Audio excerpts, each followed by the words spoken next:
my privilege to introduce Dr. Bhupinder Solanki, who is a MD pharmacologist and who is working as assistant professor in the Department of Pharmacology in AIIMS in Rishikesh. His area of interest are pharmacovigilance, antimicrobial stewardship, clinical pharmacology, drug safety, and systematic review and meta-analysis. There are many achievements. To just name a few, he has received many prizes in the national quizzes. He has done from Lady Headings in Delhi. Now it would be interesting talk. I have never met Dr. Bhupinder. Dr. Bhupinder, the stage is yours. Please go ahead with the talk. Thank you, sir. Thank you for your kind introduction. A very good evening to all. So I'll just share my presentation. Yeah, so a very good evening to all. It's my pleasure to talk today on this webinar. And this session, I'll be focusing on the bedside clinical pharmacology. That is one of the, and basically on the practical approaches towards the low-hanging fruits. So you all know that antimicrobial resistance, it's a growing crisis across the globe, and its impact, although it's insidious, but it's very much devastating, and that is why we often refer to it as the silent pandemic. But we have a solution that is the antimicrobial stewardship practices. Now, although we say that that's a solution, but still there is a long way to go for that. And even though we have a lot of systemic policies, guidelines, but the stewardship practices, it is incomplete unless there is the impact, it is at the individual patient level. And that is where the role of bedside clinical pharmacology stewardship comes in. Our team of the pharmacologists, we offer the real-time solutions and the tangible suggestions regarding the optimal use of the antimicrobials to minimize the resistance and to reduce the adverse effects as well. So in this talk, I will be mainly focusing upon the low-hanging fruits for in the clinical pharmacology, like the antimicrobial de-escalation, the dose optimization, the detection of ADRs, and so on.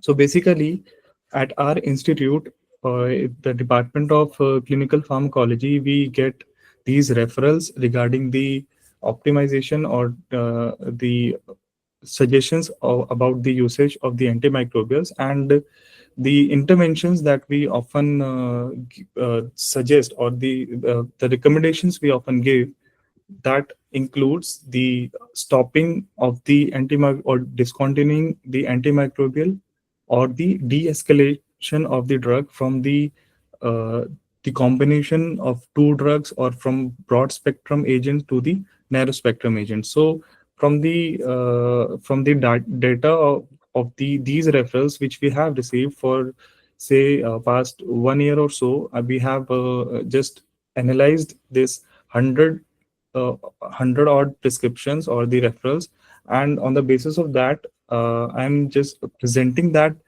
of those referrals which we received, 40.6% of the suggestions that we gave, that was predominantly regarding stopping the antimicrobials or about the de-escalation. And this, everyone knows that that directly reduces the selection pressure, and that will preserve the broad spectrum agents for the future use.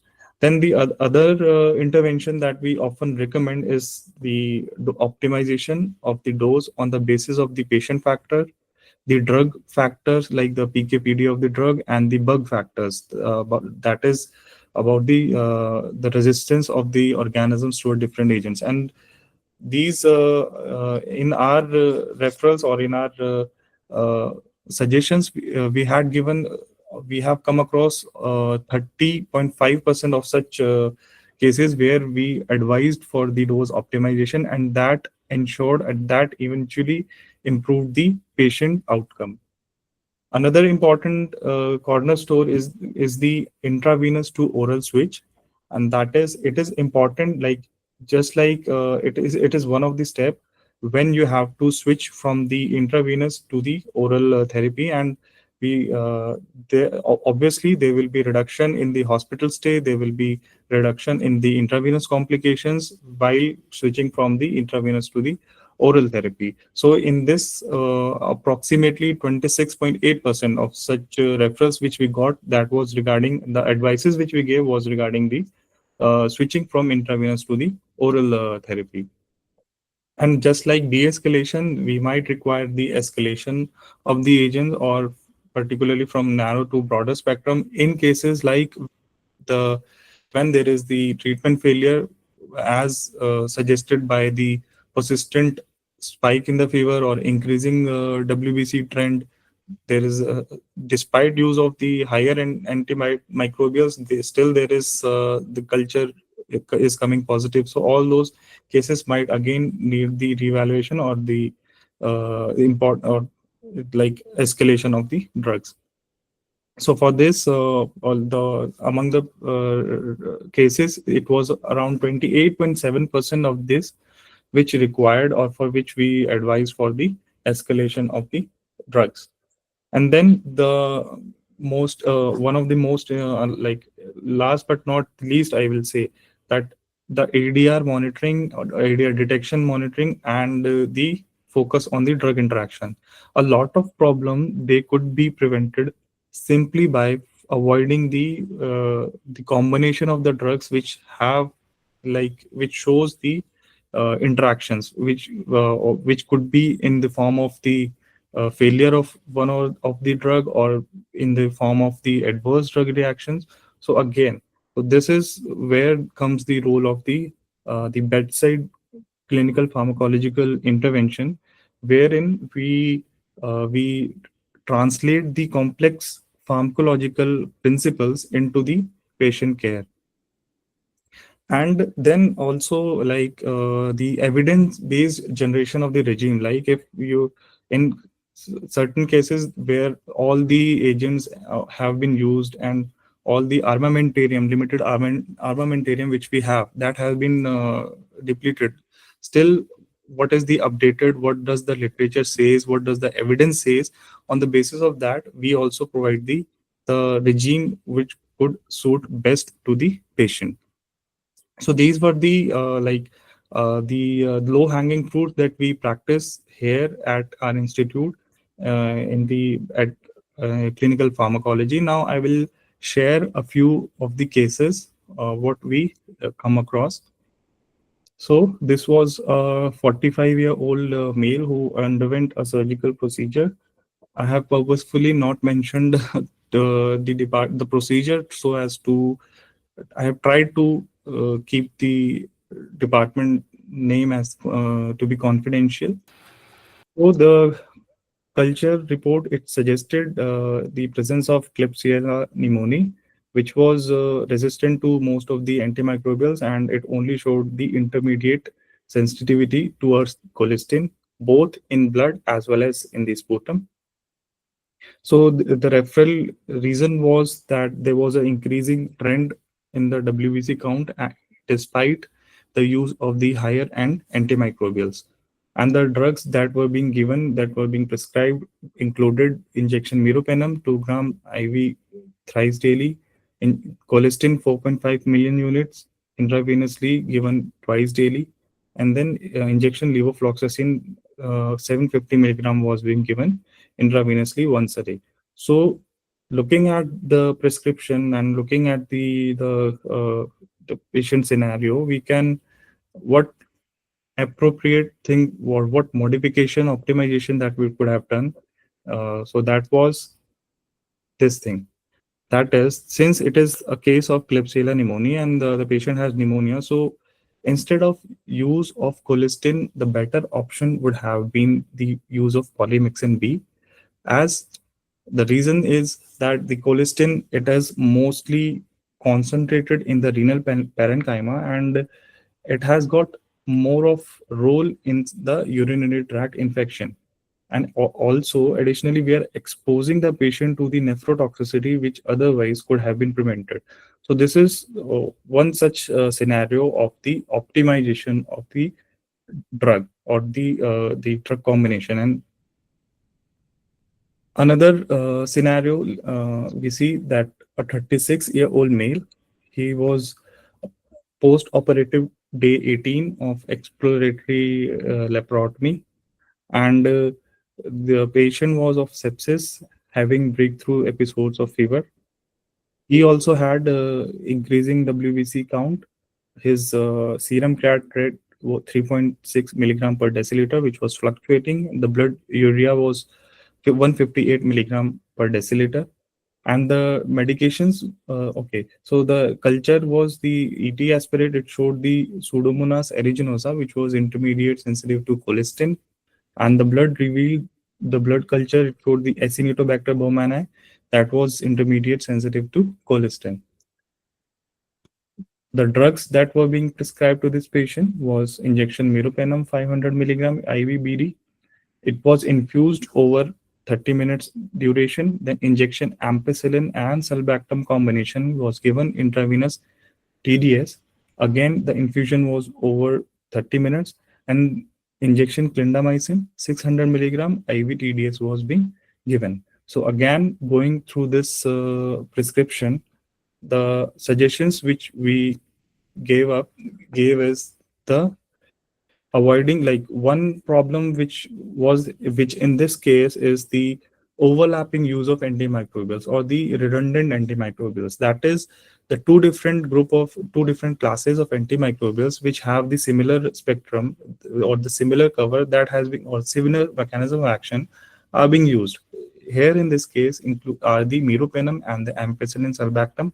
So the other alternative could have been a better option, like somewhat like fluoroquinolones, for targeting the Pseudomonas aeruginosa.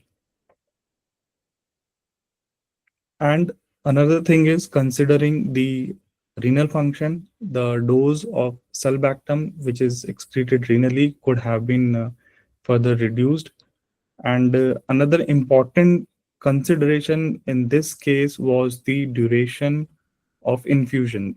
We all know that these are the time dependent and the time dependent killing antibiotic, and the duration for which the infusion was given was 30 minutes. So if we increase the duration, so that would have more of efficacy. So the infusion duration was then increased to the 4 hours from 30 minutes.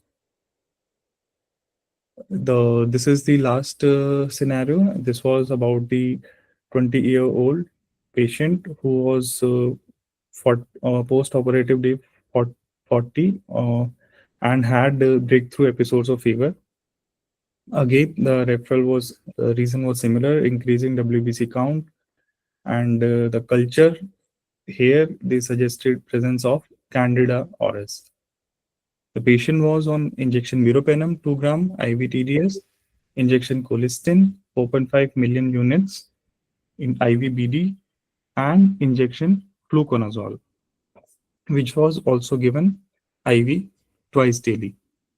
Again, what are the modifications that we could have done? So that included, now here again meropenem and colistin both are being given. Both have got the action on the bacterial cell wall, so that could have been, one of these could have been prevented. And one specific condition here is that the meropenem, it was being used for 41 days, and colistin was being used for such a long duration of 20 days. So that is quite irrational to give the antibiotics, the higher end antibiotics which we consider under the reserve group, for such a long duration. And then there was the dosing of fluconazole, that is more appropriate to be given once daily than twice daily. And also one consideration in this case will be the use of the echinocandins, which are the first line drugs for the treatment of Candida auris that is particularly resistant to uh, fluconazole or the azole group. So that is the modification, or that is the optimization that was given in this case. And for that matter, these are the basically scenarios that we come across at our institute. And this is particularly for the clinicians that when particularly you can refer to the clinical pharmacology department for the optimization or for any sort of suggestion or advice. So if there is the failure of response towards the patient is not improving despite the antimicrobials are being continued for a longer duration of time, if there are some adverse events, for example, if there is nephrotoxicity, hepatotoxicity, so in such cases again, if whether it is suspected, so you can simply you can just give a call to the pharmacology department, and then rest we can just monitor. Again, in cases of the extensively drug-resistant organisms, like we encountered, like Acinetobacter baumannii, Pseudomonas aeruginosa, Klebsiella. So these are the common bugs, common organisms which we come across in our hospital. So again, for those modification for these, we can help to the physician, and then of course the antimicrobial de-escalation. So I will conclude with this that in at our institute we are practicing this bedside clinical pharmacology interventions, like uh, stopping or discontinuing the drug if it is not needed, then optimization of the dose on the basis of the patient factor, the drug factor, and the bug factor, or the intravenous to oral switch. And these has resulted our interventions have resulted in the positive outcomes, and there have been as like 35 to 40% success rate. Mostly physicians, they do tend to follow the advice, like it's ultimately the decision lies up to the physician, but mostly we have observed that when these interventions or when these recommendations were followed, there was the improvement in the uh, patient outcome. Perfect. Perfect, Dr. Bhupinder. It was an excellent presentation. Sir, just the last one or two message which I like to give, that Yeah, please summarize. bedside clinical pharmacology, it is not a luxury, and it is an indispensable pillar for the stewardship. And through this platform, I will give a call out to the pharmacology department of various medical colleges that we must uh, initiate, and we must meticulously integrate the bedside clinical visits. That will, at least in our country particularly, where we have the resource uh, limitation, at least we can practice these low hanging fruit, and that will substantially improve the patient care and will definitely help in combating the antimicrobial resistance. So that is what, like in particularly in India, only few of the institutes which are there which are following the bedside integrated stewardship. So that must be an important step way forward. Thank you. Perfect. Perfect, Dr.